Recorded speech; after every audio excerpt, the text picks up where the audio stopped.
कैसे मेरे प्यारे छात्र छात्रों, आई होप के प्लग अच्छे होंगे। आपकी जो स्टडी चलेगी काफ़ी बेहतरीन चलेगी। तो आज के क्लास में लेकर आए हैं क्लास 12th के हिंदी के मस्ट इंपॉर्टेंट ऑब्जेक्टिव क्वेश्चन जो आपके फाइनल एग्जाम के लिए काफ़ी ज़्यादा इंपॉर्टेंट है। तो इन सारे इंपॉर्टेंट क्वेश्चन को काफ़ी अच्छे तरीके से देखने का प्रयास कीजिएगा, क्योंकि आपके फाइनल बोर्ड परीक्षा में पूछे जाने का काफ़ी ज़्यादा संभावना है। इसलिए आपको जो है सारे प्रश्नों को अच्छे तरीके से देखना होगा, ठीक है ना। हम अपने क्वेश्चन की तरफ बात करेंगे। इससे पहले आप लोग मेरे क्लास को लाइक नहीं किया और चैनल को सब्सक्राइब नहीं किया तो फटाफट कर लीजिए और हम अपने क्वेश्चन की तरफ बात करते हैं, ठीक है ना। और एक भी क्वेश्चन को आप लोग ना छोड़ने का प्रयास मत कीजिएगा। सारा जो प्रश्न है ना पूरा गेस करके उठाया गया है, इसलिए आपको जो है एक भी प्रश्न को छोड़ना नहीं है, ठीक है। चलिए 1 नंबर क्वेश्चन क्या है, निम्नलिखित में से चंद्रधर शर्मा गुलेरी की कौन सी रचना है। हमने बताया था मेरे भाई कि चंद्रधर शर्मा 3 कहानियां लिखे थे। कितने कहानियां? 3 कहानियां। एक सुखमय जीवन, बुद्धू का काटा और एक लिखे थे उसने कहा था, ठीक है ना। तो याद रखिएगा ऑप्शन जो है डी हो जाएगा, क्योंकि यहाँ पर जो दिया है सुखमय जीवन दिया है, ठीक है ना। और एक कब प्रकाशित हुआ था तो याद रखिएगा 1911 ईस्वी में प्रकाशित हुआ था। ये हुआ था सुखमय जीवन, और बुद्धू का काठा जो है 1911 ईस्वी में प्रकाशित हुआ था। और उसने कहा था कहानी जो प्रकाशित हुआ था 1915 ईस्वी में हुआ था। तो आप लोग अच्छे से सारे प्रश्नों को अच्छे से याद करने का प्रयास कीजिएगा। देखिए हम जो क्वेश्चन एक्स्ट्रा बतलाएंगे ना मेरे भाई, वो क्वेश्चन को अच्छे तरीके से याद करने का प्रयास कीजिएगा, ठीक है ना। क्योंकि सारा प्रश्न जो है ना इंपोर्टेंट प्रश्न होंगे 2025 के परीक्षा के बीच से, इसलिए आपको जो है एक भी प्रश्न को नजरअंदाज नहीं करना। हम लोग कम समय में क्वेश्चन को खत्म करने का प्रयास किए हैं आज, है ना। चलिए 2 नंबर क्वेश्चन का मृग जैसा नेत्रों वाली को हम लोग क्या कहते हैं। देखिए ये कितना इंपॉर्टेंट प्रश्न है और पूरा किताब से गेस किए हुए प्रश्न है कि मृग जैसे नेत्रों वाली को हम लोग क्या कहते हैं। हमने कहा मृग नयनी कहते हैं। याद रखिएगा ऑप्शन ए वाला सही हो जाएगा। आप लोग आगे क्वेश्चन को अच्छे तरीका से पढ़िएगा, रीडिंग कीजिएगा, उसके बाद आप लोग जो है ना आंसर को टिक आउट कीजिएगा, ठीक है ना। आपको जो है क्वेश्चन को अत्यधिक पढ़ना होगा, तभी आपको जो है आंसर को पता चलेगा, ठीक है ना। चलिए क्वेश्चन नंबर 3 क्या करें मेरे भाई, करें कि समालोचक का संपादक किसने किया था। काफी इंपोर्टेंट ये भी प्रश्न है। तो किस वैज्ञानिक है, किस लेखक ने किया था। तो हमने बतलाया था मेरे भाई वो जो किए थे चंद्रधर शर्मा गुलेरी किए थे। ऑप्शन डी वाला सही हो जाएगा। याद रखिएगा आपको जो है एक भी क्वेश्चन को नजरअंदाज नहीं करना है, ठीक है। एक बार सारे बच्चे क्लास को लाइक कर लेंगे, ठीक है ना। सारे बच्चे जितने क्लास में जुड़ रहे हैं बच्चे ना, वो सारे बच्चे कर लेंगे, ठीक है ना। और जो नए हैं एक बार लिख देंगे सर हम नए हैं, ठीक है ना। चलिए क्वेश्चन नंबर 4 की तरफ बढ़ते हैं। और 4 नंबर क्वेश्चन करें कि हिंदी प्रदीप नामक मासिक पत्रिका का संपादक किसने किया था। कौन से वैज्ञानिक किए थे। तो याद रखिएगा 4 का ऑप्शन जो हो जाएगा ये हो जाएगा हिंदी प्रदीप का, है ना। तो याद रखिएगा बालकृष्ण भट्ट जी रचे हैं। याद रखिएगा ऑप्शन ए वाला सही हो जाएगा। याद रखिएगा देखिए अभी तक हमारे कोई भी टेलीग्राम से नहीं जुड़े हैं तो जुड़ जाइए। याद रखिएगा व्हाट्सएप चैनल से जुड़ना आपको अति आवश्यक है, ठीक है ना। हम डिस्क्रिप्शन में लिंक डाल देंगे, आपको जुड़ जाना है, ठीक है। चलिए अगला नंबर क्वेश्चन की तरफ बढ़ते हैं। और अगला नंबर क्वेश्चन क्या करे कि तीव्र बुद्धि वाला कहलाता है। हमने काफी बार क्वेश्चन कराया मेरे भाई कि तीव्र बुद्धि वाला जो कहलाता है कुशाग्र कहलाता है। ऑप्शन ए वाला सही कीजिएगा, ऑप्शन बी वाला सही मत कीजिएगा, नहीं तो गलत हो जाएगा, क्योंकि बुद्धिमान नहीं कहलाता, ठीक है ना। कुशाग्र कहलाता है, ठीक है। ऑप्शन ए वाला सही हो जाएगा। याद रखिएगा आप लोग पूरी सी अच्छे से क्वेश्चन को पढ़कर तब आंसर टिक आउट कीजिएगा। चलिए क्वेश्चन नंबर 6 करें कि निशा का प्रवाची शब्द क्या होता है। हमने तो आपको बतलाया था मेरे भाई प्रवाची शब्द का अर्थ होता है समान अर्थ होता है, ठीक है ना। प्रवाची अर्थ शब्द का जो शब्द होता है वो समान अर्थ होता है। याद रखिएगा तो निशा, तो हमने बतलाया था कि निशा मतलब जो होता है रात्रि भी होता है। रात्रि को हम लोग क्या बोलते हैं, रात बोलते हैं। रात को क्या बोलते हैं, यामिनी भी बोलते हैं। इसलिए ऑप्शन जो हो जाएगा डी हो जाएगा। याद रखिएगा आप लोग, ठीक है ना। अच्छे से याद रखिएगा आप लोग, क्योंकि ग्रामर से काफी सारे क्वेश्चन पूछा जा रहा है, ठीक है। तो आप लोग को ग्रामर पर भी फोकस करना होगा। कृतज्ञ का विलोम शब्द क्या हो जाएगा। देखिए ये तो सारे प्रश्न मारेंगे बच्चे, सारे प्रश्न जो है ना, ये प्रश्न जो है आपकी फाइनल बोर्ड परीक्षा 2025 के लिए काफी ज्यादा इंपॉर्टेंट है। इसलिए आपको जो है ना ये प्रश्न को अच्छे से याद रखना होगा, ठीक है। तो 7 का ऑप्शन क्या हो जाएगा, तो ये याद रखिएगा ऑप्शन ए वाला सही हो जाएगा। याद रखना है ना कि आपको जो है एक भी क्वेश्चन को जो है छोड़ना नहीं है, इतना दिमाग में बैठा लेना है कि किसी भी क्वेश्चन को हम लोग छोड़ेंगे नहीं, ठीक है। चलिए क्वेश्चन कर रहे हैं कि बातचीत पाठ के लेखक कौन है। हमने बतलाया था कि बातचीत पाठ के जो लेखक है वो जो है कौन, बालकृष्ण भट्ट है ना, बालकृष्ण, ठीक है, बालकृष्ण भट्ट जी है। तो यहाँ पर तो कहीं दिखाई नहीं दे रहा, इसका मतलब ऑप्शन डी वाला हो जाएगा, ठीक है ना। याद रखिएगा बातचीत पाठ के लेखक जो है बालकृष्ण भट्ट जी है, याद रखना होगा आपको, ठीक है। चलिए अगले नंबर क्वेश्चन पढ़ेंगे। अगला नंबर क्वेश्चन करें आशा का विलोम शब्द क्या होता है। विलोम शब्द का मतलब होता है मेरे भाई उल्टा शब्द, ठीक है ना। उल्टा शब्द आशा का निराशा हो जाएगा। ऑप्शन बी वाला सही हो जाएगा, ठीक है ना। अन्य 9 का ऑप्शन जो हो जाएगा बी हो जाएगा। याद रखिएगा एक बार सारे बच्चे क्लास को लाइक कर लेंगे। देखिए इतना बच्चा जुड़ा है और एक भी क्लास को लाइक नहीं कर रहे, सारे बच्चे कर लीजिए, ठीक है ना। क्योंकि आपके लिए हम इतना मेहनत कर रहे हैं और हमारे लिए आप छोटा सा प्रयास नहीं कर रहे हैं। सारे बच्चे के प्रयास को सफल कीजिए, ठीक है ना। चलिए अगला नंबर क्वेश्चन की तरफ बढ़ेंगे। कह रहे 10 नंबर क्वेश्चन कह रहा है ना, कह रहे कि जयप्रकाश नारायण बड़े होने पर किस नाम से प्रसिद्ध हुए, ठीक है ना। हमने बतलाया था बड़े होने पर याद रखिएगा जेपी के नाम से प्रसिद्ध हुए थे।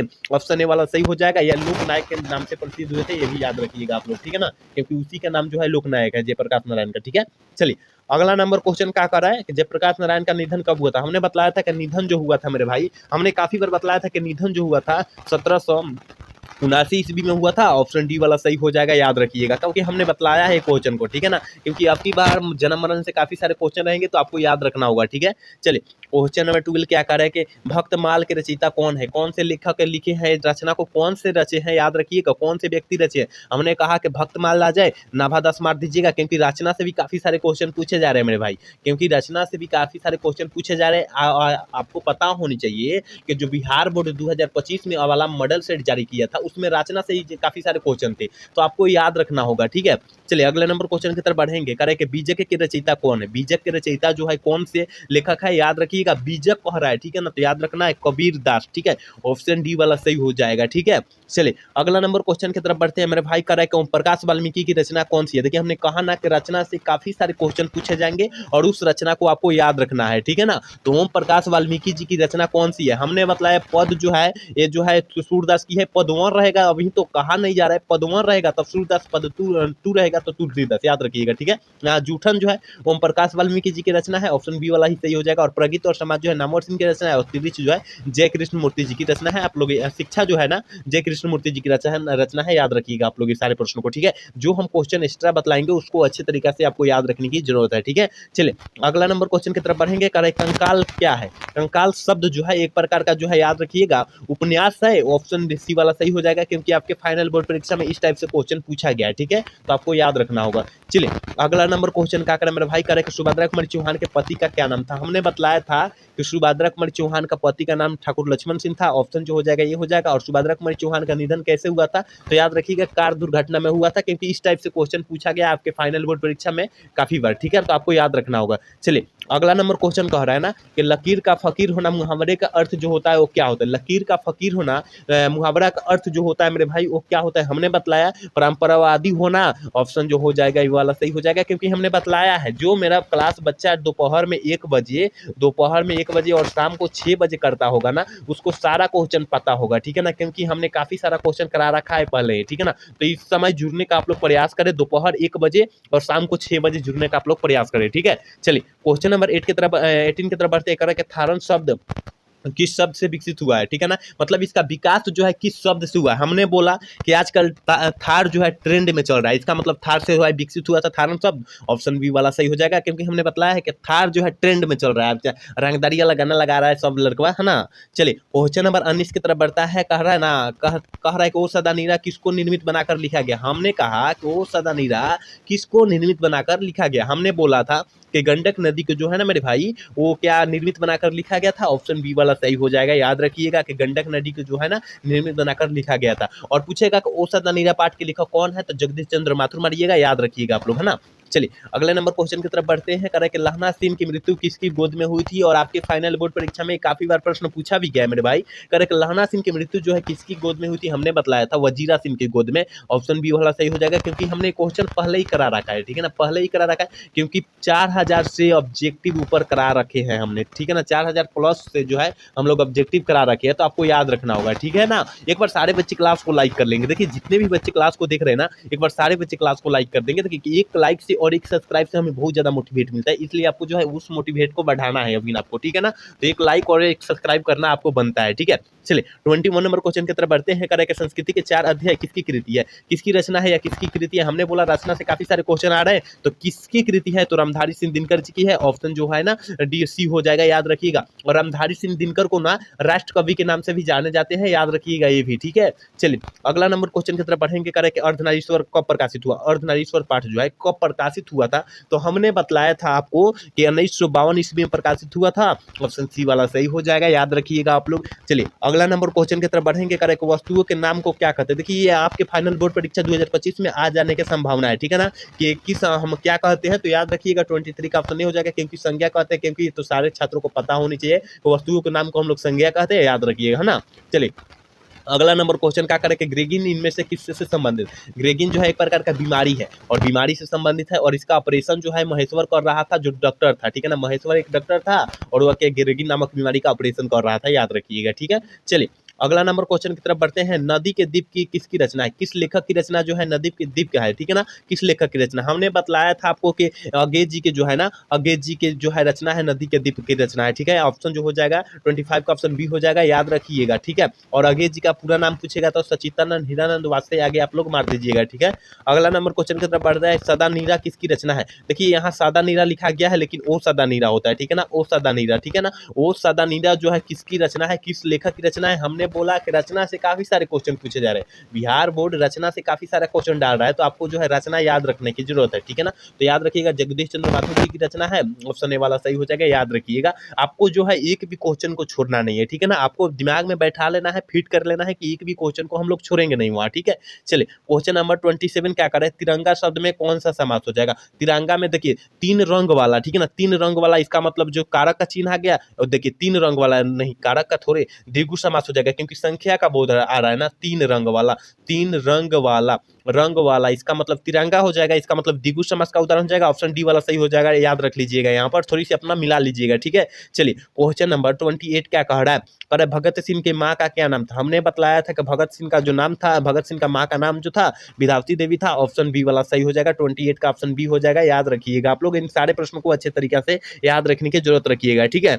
चलिए अगला नंबर क्वेश्चन कह रहा है कि लंबोदर में कौन सा समास है? हमने ये भी क्वेश्चन को काफी बार चर्चा किया है मेरे भाई कि लंबोदर, देखिए लंबोदर हम लोग गणेश जी को बोलते हैं, और गणेश जी जो है भगवान है, और भगवान के लिए विशेष कोई व्यक्ति के लिए हम लोग क्या लगता है लगाते हैं? बहुब्रीहि समास लगा देते हैं, ऑप्शन सी वाला सही हो जाएगा। इसमें भी कुछ अपवाद है, वो क्वेश्चन मिलेगा, हम वहां बतला देंगे, ठीक है। चलिए 30 नंबर क्वेश्चन का विशेषण के कितने भेद होते हैं? देखिए हमने बताया था विशेषण के जो भेद होते हैं वो 4 प्रकार के होते हैं। कितने? 4 प्रकार के विशेषण होते हैं। 30 का ऑप्शन जो हो जाएगा डी हो जाएगा, क्योंकि हमने पहले ही बतला रखा है क्वेश्चन को, ठीक है ना। क्योंकि ये सारा क्वेश्चन करा रहा है ना, हमें लगता है रिवीजन के तौर पर करा रहा है, क्योंकि हमने 4000 प्लस ऑब्जेक्टिव पहले ही करा रखा है। आप लोग नहीं देखे हैं तो देखने का आप लोग प्रयास करें, ठीक है ना, क्योंकि 4000 ऑब्जेक्टिव हम लोग कराए हैं। चलिए अगला नंबर क्वेश्चन की तरफ बढ़ते हैं। कह रहा है ना, न आने वाला कल साहित्य का पाठ की कौन सी विद्या है? साहित्य के पाठ की कौन सी विद्या है? तो 31 का ऑप्शन जो हो जाएगा ये हो जाएगा, उपन्यास है, ऑप्शन ए वाला सही हो जाएगा, याद रखिएगा। चलिए क्वेश्चन नंबर 32 का करके सारिका का संपादक वर्ष है। सारिका का संपादक वर्ष क्या है? जल्दी से जो है ना मेरे भाई 32 का ऑप्शन बतला दीजिए क्या हो जाएगा, याद रखिएगा। इस वर्ष में हुआ था ना, 1962 वर्ष में हुआ था, ऑप्शन ए वाला सही हो जाएगा। चलिए अगला नंबर क्वेश्चन का क्या, संधि के कितने भेद होते हैं? ये तो बबुआ वाला सवाल है और सारे बच्चे मारेंगे कि संधि के कितने प्रकार होते हैं। व्यंजन संधि, विसर्ग संधि, स्वर्ग संधि, इसका मतलब जो हो जाएगा 3 आ गया, ऑप्शन बी वाला सही हो जाएगा, क्योंकि ये तो बबुआ वाला सवाल है और सारे बच्चे मार देंगे, ठीक है। चलिए क्वेश्चन नंबर 34 का भाववाचक संज्ञा का उदाहरण। देखिए जहां भाव, जहां मोह माया का बोध होना, जहां मोह माया का बोध हो, हमने इस तरह बतलाया था, वो भाववाचक संज्ञा का उदाहरण हो जाता है। जैसे मित्रता में भाव का बोध होता है, याद रखिएगा, और शत्रुता में यानी द्वेष, यानी मतलब दुश्मनी, शत्रुता मतलब दुश्मनी होता है, याद रखिएगा। द्वेष होता है, उसमें भी भाव होगा तभी आपका जो है वहां दुश्मनी होगी, ठीक है ना। और यहाँ मिठास, अगर कुछ खाइएगा तो वहां मन ललचेगा तभी ये खाइएगा, इस तरह तो खाइएगा नहीं, ठीक है ना। इसका मतलब ऑप्शन जो हो जाएगा डी हो जाएगा, इनमें से सभी हो जाएगा, याद रखिएगा, इनमें से सभी जो है भाववाचक संज्ञा का उदाहरण है। चलिए 35 नंबर क्वेश्चन की तरफ बढ़ते हैं। पढ़ाई में कौन सा पढ़ते हैं? पढ़ाई, हमने बोला पढ़ाई जो पहले जुड़ेगा उपसर्ग और जो अंत में जुड़ेगा प्रत्यय, इसका मतलब पढ़ाई, यहाँ लास्ट में आई जुड़ा है, ऑप्शन सी वाला सही हो जाएगा। देख लीजिएगा, ढाई मत मार दीजिएगा, नहीं तो गलत हो जाएगा। उच्चारण स्थान आपको पढ़ना होगा, ठीक है ना, आगे उसको संधि विच्छेद कर दीजिएगा, वहां से उपसर्ग और प्रत्यय दोनों निकल जाएगा आपके लिए, ठीक है। चलिए क्वेश्चन नंबर 36 क्या करेंगे, जयशंकर प्रसाद किस काल के कवि माने जाते हैं? हमने बतलाया था जयशंकर प्रसाद जो है आधुनिक काल के कवि माने जाते हैं, क्योंकि हमने काफी बार क्वेश्चन को बतलाया है, याद रखिएगा, ठीक है ना। तो 36 का ऑप्शन डी हो जाएगा, याद रखिएगा मेरे भाई। चलिए अगला नंबर क्वेश्चन की तरफ बढ़ते हैं। कह रहा है ना, देखिए कह रहा है वाद विवाद संवाद क्या है? ये भी हमने बतलाया है कि वाद विवाद संवाद देकर, और देखिए इस किस लेखक को मार देते हैं? बालकृष्ण भट्ट को मार देते हैं। लेकिन वाद विवाद संवाद जो है ना, नामवर सिंह की रचना है, नामवर, ठीक है ना, नामवर सिंह की रचना है। और नामवर सिंह जो है क्या रखे हैं? कहानी रचे हैं कि आलोचना रचे हैं, क्या रचे हैं? तो 37 का ऑप्शन जो हो जाएगा ये हो जाएगा, क्योंकि नामवर सिंह का जो है ना, नामवर सिंह एक प्रकार का कहानी निबंध रचे है, लेकिन यहाँ आलोचना है। कौन सा निबंध है? आलोचना निबंध है, याद रखिएगा, ऑप्शन ए वाला सही हो जाएगा, याद रखिएगा। वाद विवाद संवाद जो है कि लेखक जो है नामवर सिंह है, याद रखिएगा ये भी साथ में, ठीक है। चलिए अगला नंबर क्वेश्चन की तरफ बढ़ेंगे मेरे भाई। करे उदय प्रकाश की रचना निम्नलिखित में से कौन है? उदय प्रकाश की रचना जो है निम्नलिखित में से कौन है? उदय प्रकाश पूछा जा रहा है, ठीक है ना, याद रखिएगा। रात में हारमोनियम हारमोनियम, रात में हारमोनियम जो है ना उदय प्रकाश जी की रचना है। ऑप्शन जो हो जाएगा सी हो जाएगा, याद रखिएगा। चलिए 39 नंबर क्वेश्चन करें, उदय प्रकाश के पिता का क्या नाम था? उदय प्रकाश जी के पिता का जो नाम था वो क्या था? 39 का ऑप्शन क्या हो जाएगा? तो याद रखिएगा प्रेम कुमार सिंह था। ऑप्शन बी वाला सही हो जाएगा, उदय प्रकाश के पिताजी का नाम। ठीक है, आप लोग सारे क्वेश्चन को ना काफी अच्छे तरीका से देखने का प्रयास कीजिएगा मेरे भाई, क्योंकि आपके फाइनल बोर्ड परीक्षा में इसमें से काफी सारे क्वेश्चन देखने के लिए मिलेंगे, इसलिए आपको जो है सारे क्वेश्चन को अच्छे से याद रखना है। देखिए आपको जो है कोई भी क्वेश्चन को हल्का में नहीं लेना है, जो याद है ना उसको भी देखना है, क्योंकि वहां याद रहे भी क्वेश्चन ना भूल जाते हैं आप लोग। ठीक है ना, तो आपको अच्छे से याद कर लेना है और सारे क्वेश्चन को देखते रहना है। ठीक है ना, भूलना नहीं है। ठीक है, चलिए 40 नंबर क्वेश्चन देखते हैं मेरे भाई। कह रहे हैं ना शिक्षा पाठ के लेखक कौन है? हमने बताया था कि शिक्षा पाठ के लेखक जो है जय कृष्ण मूर्ति जी है। ऑप्शन जो हो जाएगा डी हो जाएगा। और यहाँ पर क्वेश्चन एक और पूछा जाता है कि जय कृष्ण मूर्ति का पूरा नाम क्या होता है? जिद्दू कृष्ण मूर्ति होता है, आप लोग याद रखिएगा। ठीक है, चलिए 41 नंबर क्वेश्चन की तरफ बढ़ेंगे। विनोद कुमार शुक्ल को साहित्य अकादमी पुरस्कार जो है कब दिया गया था? ये तो आपको लोग बताइएगा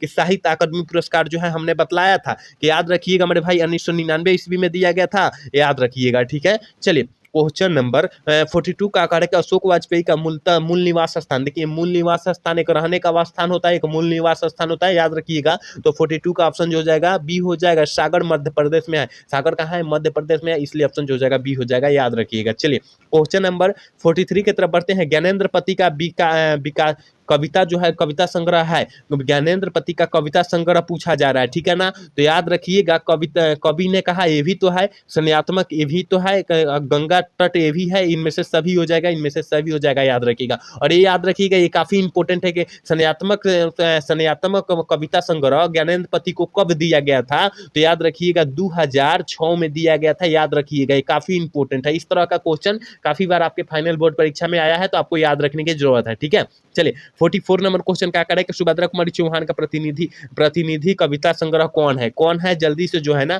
44 का ऑप्शन बतला दीजिए। और ये तो बबुआ वाला सवाल है कि मुकुल है। कौन है? मुकुल है, क्योंकि हमने काफी सारे क्लास में करा रखा है। ठीक है, चलिए अगले नंबर क्वेश्चन की तरफ बढ़ते हैं। हीरा शब्द कौन सा लिंग है? देखिए और हीरा में कौन सा लिंग है? ये वो स्त्रीलिंग है कि पुल्लिंग है? हमने बताया हीरा जो होता है वो पुल्लिंग शब्द होता है। ऑप्शन बी वाला सही हो जाए, हीरा पुल्लिंग होता है, याद रख के मारिएगा आप लोग। ठीक है, नहीं तो स्त्रीलिंग मार के गलत कर दीजिएगा, वहां पर स्त्रीलिंग नहीं मारना है। ठीक है, 46 नंबर क्वेश्चन है कि गृह प्रवेश में कौन सा समास हो जाएगा? देखिए यहाँ काफी बच्चे गलत भी करेंगे। तो देखिए गृह में प्रवेश यानी देखिए यहाँ गृह में प्रवेश यानी कारक का चिन्ह आ गया। ठीक है ना, प्रवेश। ठीक है, प्रवेश यहाँ कारक का चिन्ह आ गया। हमने बोला था कि जहां कारक का चिन्ह है वहां तत्पुरुष समास आंख मूंद कर मार देना है। ऑप्शन डी वाला सही हो जाएगा। 46 का ऑप्शन डी हो जाएगा, याद रखिएगा। ठीक है, चलिए अगला नंबर क्वेश्चन की तरफ बढ़ते हैं। कह रहा है कि राष्ट्र कवि के रूप में कौन जाने जाते हैं? ये तो हमने पहले ही क्वेश्चन को बतलाया है। अगर ये आप लोग अच्छे से देखोगे ना तो यहाँ आंख मूंद कर मार देंगे, क्योंकि हमने बताया कि राष्ट्र कवि के रूप में जाने जाते हैं ना रामधारी सिंह दिनकर जाने जाते हैं। ऑप्शन जो हो जाएगा सी वाला सही हो जाएगा, याद रखिएगा। ठीक है ना, हमने क्योंकि पहले ही क्वेश्चन को इसी क्लास में हमने बतला दिया। ठीक है ना, तो आप लोग अच्छे तरीका से इस सारे क्वेश्चन को अच्छे तरीका से देखने का प्रयास करें। चलिए 48 नंबर क्वेश्चन कर रहा है कि अज्ञेय जी का निधन जो हुआ था, मतलब निधन मतलब क्या होता है? मृत्यु। और मृत्यु जो है कब हुई थी? पूछा जाए कब हुई थी? हमने बतलाया था कि 4 अप्रैल 1987 ईस्वी को हुआ था। ऑप्शन बी वाला सही हो जाएगा, क्योंकि हमने पहले ही बतला रखा है। देखिए हम बोल रहे हैं ना कि 4000 ऑब्जेक्टिव कराए हैं, इसका मतलब सारे क्वेश्चन अवेलेबल हम लोग करा रखे हैं। ठीक है ना, करा रखे हैं। अब ये तो रिवीजन के तौर पर हमें देखने से चल रहा है सारा क्लास। ठीक है ना, आप लोग अच्छे से सारे क्वेश्चन को देखने का प्रयास करें और एक भी क्वेश्चन को छोड़ने का प्रयास न करें। ठीक है, चलिए अगला नंबर क्वेश्चन की तरफ बढ़ेंगे। कह रहे हैं कि नगर शब्द क्या है? नगर स्त्रीलिंग है कि पुल्लिंग है? पूछा जाए नगर जो है कौन सा शब्द है? हमने बतलाया कि नगर जो है मेरे भाई वो पुल्लिंग शब्द है। ऑप्शन जो हो जाएगा 49 का ऑप्शन बी हो जाएगा, हमने क्योंकि ये बतलाए हैं हमने। चलिए क्वेश्चन नंबर 50 है और आज के क्लास के लास्ट क्वेश्चन है। कह रहे कि रक्षाबंधन कौन सा शब्द है? संज्ञा है। देखिए ये सारे बच्चे मारेंगे क्योंकि ये भाई बहनों का त्यौहार है, याद रखिएगा। रक्षाबंधन, तो रक्षाबंधन एक त्यौहार है और त्यौहार जो है खास त्यौहार है, याद रखिएगा। और खास के लिए हमने बतलाया था व्यक्तिवाचक। ऑप्शन जो हो जाएगा ये हो जाएगा, 50 का ऑप्शन जो हो जाएगा ये हो जाएगा। तो यहाँ पर हमने 50 क्वेश्चन काफी महत्वपूर्ण पूरा किताब से जो है निचोड़ प्रश्न बतलाए हैं। उम्मीद करते हैं ना कि पूरा आप लोग क्लास देखे होंगे ना, तो सारे क्वेश्चन अवेलेबल मार देंगे। अब बतलाइएगा कि आपका 50 में कितना सही हुआ है, और कमेंट ईमानदारी पूर्वक कीजिएगा कि 50 में मेरा इतना सही हुआ है, ठीक है ना। और 50 में 50 किसका आया है एक बार कमेंट कीजिएगा, ठीक है ना। 50 में 50 किसका है एक बार अच्छे तरीका से कमेंट कीजिएगा, और ईमानदारी पूर्वक से आप लोग कमेंट कीजिएगा, ठीक है ना। और आज का क्लास कैसा लगा, अगर अच्छा लगा हो तो चैनल को सब्सक्राइब और लाइक करना ना भूलिएगा। जय हिंद, जय भारत।